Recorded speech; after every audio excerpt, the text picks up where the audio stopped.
Yeah,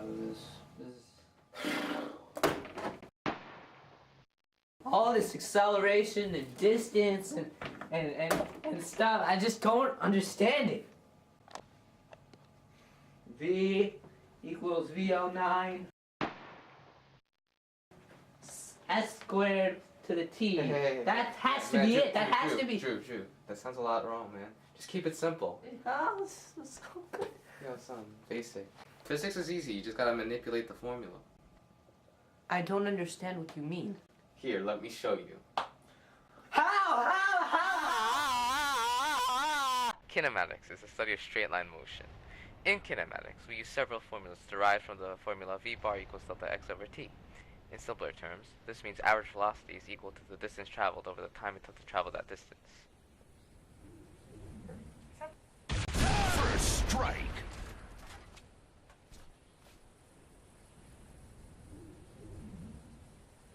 If you wanted to determine the velocity of this rocket, keeping in mind that it has a constant acceleration, we would multiply the acceleration by the time it traveled, and then add it to the initial velocity. This formula, v equals vo plus at, is a simple way to determine the many factors of a situation based on the variables given. All you have to do is manipulate the formula. First strike. If your intention was to find out how far the rocket traveled in a certain period of time, you would use the formula of change in x equals vot plus 1/2 at squared, and plug in the time the rocket traveled as well as the acceleration and the initial velocity. First strike. If you wanted to determine the initial velocity of the rocket, you would need to plug in the distance traveled, acceleration, and final velocity. The formula v squared equals vo squared plus 2a delta x is ideal for situations where you want to find the kinematic factors of a situation without knowing the time. First strike. Stop doing that! All of these formulas can be manipulated to determine the kinematics of any basic situation. That wasn't so difficult, was it? On to projectile motion. Let me show you the basics of projectile motion. Wait, you're gonna show me the basics of projectile motion? Man, that's awesome! Projectile motion mainly consists of motion of an object on two different axes. The object is referred to as projectile because the only force exerted on it is the force required to achieve an initial velocity.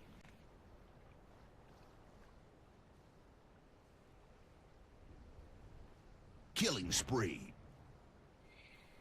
During its motion, the only force acting on it is gravity, pulling it in a downwards direction, but that is all relative to your frame of reference. Usually, you will be provided a vector representing the angle, direction, and initial velocity of the projectile, and you must use trigonometry to break this vector down into components. Once you know the components, you use an xy table.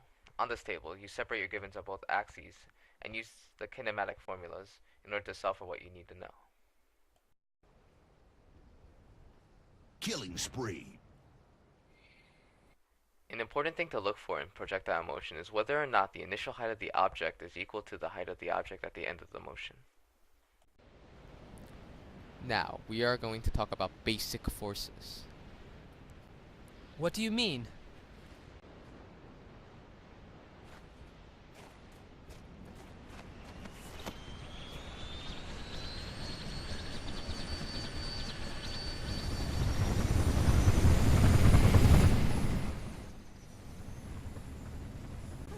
Gravity and normal force are two forces that often cancel each other out if an object isn't moving up or down. Gravity and normal force is balanced, just like the way you are on top of this aircraft. Even though I am moving on the x-axis, it doesn't affect the y-axis because axes are independent. When I move out from under you, the only force acting on you is gravity, which is why you fall.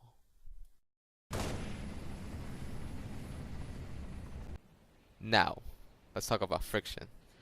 Friction in any situation is determined by the coefficient of friction between the surfaces, mu, and the normal force of the moving object. If the object is in full contact with the flat ground, the normal force is equal to the force of gravity times mass. Let's go for a drive. On this vehicle I am driving, the equation for friction is mu Fn. The rougher the surface, the higher the coefficient. In this vehicle, I am not making contact with the ground, so there's no normal force, therefore no friction. This vehicle has a heavier weight, so its Fn is greater, and therefore there must be more friction. I smell prey in my territory. Better go investigate. Now, we are going to talk about circular motion. This applies to any type of circle, even the hill in front of us. But wait, how do you... Oh my god! What is that? I'm hungry. Time to get me some dinner. It's a hunter! Hop on, we gotta get out of here. I'll explain while we drive.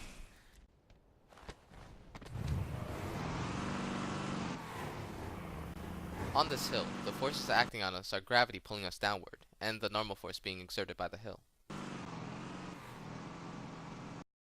In this situation, the centrifugal force is mg. The formula for centrifugal force is sigma Fc equals mv squared divided by r. To find the minimum speed required to jump the hill, you would set normal force equal to 0, and the formula would simplify to v equals radical gr. Wow, that was a close one. Let's go to my hideout so I can show you how to truly do work. Let me show you the principles of work. Oh, I know what work is. Watch me. See, I'm working on this wall.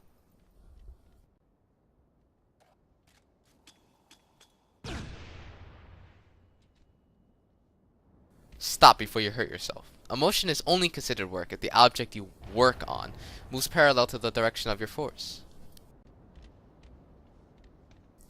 I am doing work now, and it can be measured by the formula force times distance.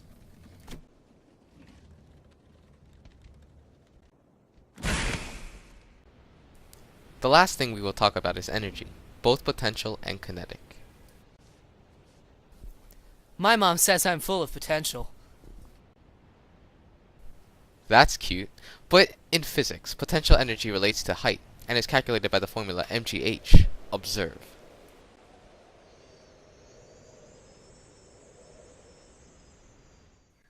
Wait, how'd you do that? You can fly? What's happening?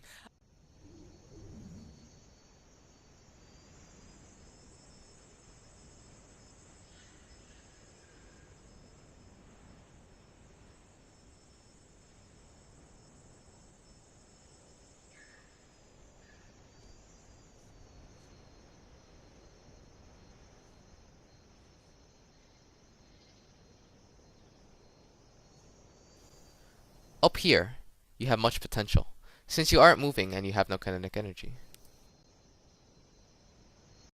When falling at half the height, your potential energy is equal to your kinetic energy.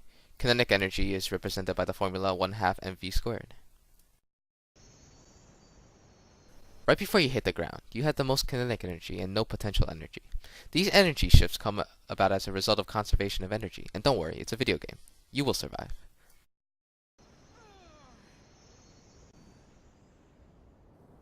That's really all I have to teach you. Thank you so much. I really appreciate this, man. You are welcome. Let's go back to Earth. Wait, how? Is that even possible? Anything's possible as long as you believe. Let's go.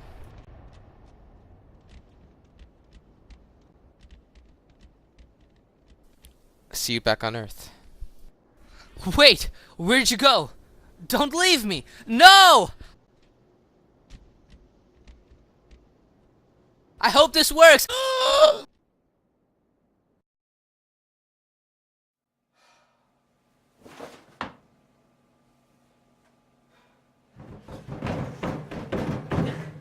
Oh my god, David. What's up? Welcome Thank back you to Earth. so much. That problem. really helped. I think that I might just pass physics. It's all thanks to this.